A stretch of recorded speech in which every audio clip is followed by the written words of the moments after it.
গলছে হিমবাহ, বাড়ছে সমুদ্রপৃষ্ঠের উষ্ণতা। এই পরিস্থিতিতে গত বছর পৃথিবী উষ্ণ হওয়ার নতুন রেকর্ড হয়েছে।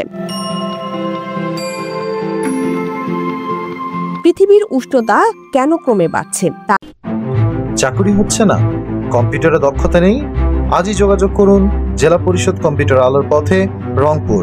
আসন সংখ্যা সীমিত। নানাভাবে গবেষণার চেষ্টা করছেন বিজ্ঞানীরা। পৃথিবীর উষ্ণতা বাড়ার পেছনে একাধিক কারণ রয়েছে। এসব কারণের মধ্যে জীবাশ্ম জ্বালানির ব্যবহার বৃদ্ধি এবং এল নিনোর মতো প্রাকৃতিক দুর্যোগ অন্যতম। কিন্তু পৃথিবীর উষ্ণতা যে হারে দ্রুতগতিতে বাড়ছে তা শুধু এসব পরিচিতি কারণই নয়। নতুন এক গবেষণায় উঠে এসেছে পৃথিবীর উষ্ণতা দ্রুত বৃদ্ধির পেছনে মেঘের একটি ভূমিকা আছে।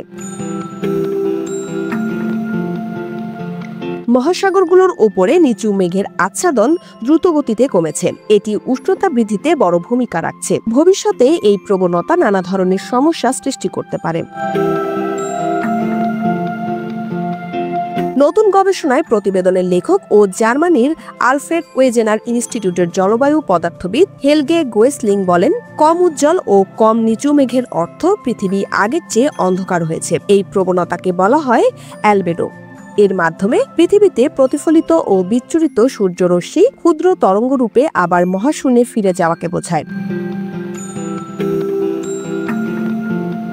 গবেষণায় দেখা গেছে 1970-এর দশক থেকে পৃথিবী আলবেডো কমছে। অন্যান্য কারণ থাকলেও হালকা রঙের তুষার ও সাগরের বরফ গলে যাওয়ায় এমনটি হচ্ছে বলে মনে করেন বিজ্ঞানীরা।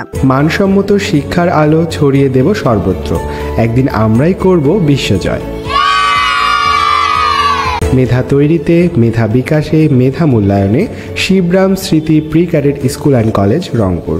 এতে মহাসাগর ও স্থলভাগে অন্ধকারাচ্ছন্ন অংশের পরিমাণ বেড়েছে, যা বেশি পরিমাণে সূর্যতাপ ধরে রাখছে।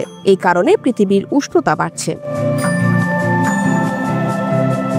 নতুন গবেষণার কাজে বিজ্ঞানীরা নাসার কৃত্রিম উপগ্রহের তথ্য, আবহাওয়ার তথ্য ও নানা ধরনের জলবায়ুর মডেল ব্যবহার করেছেন। এতে দেখা গেছে গত বছর নিচু মেঘ পৃথিবীর অ্যালবেডো রেকর্ড পরিমাণে কমেছে। উত্তর আটলান্টিক মহাসাগরের অ্যালবেডো উল্লেখযোগ্য পরিমাণে কমেছে।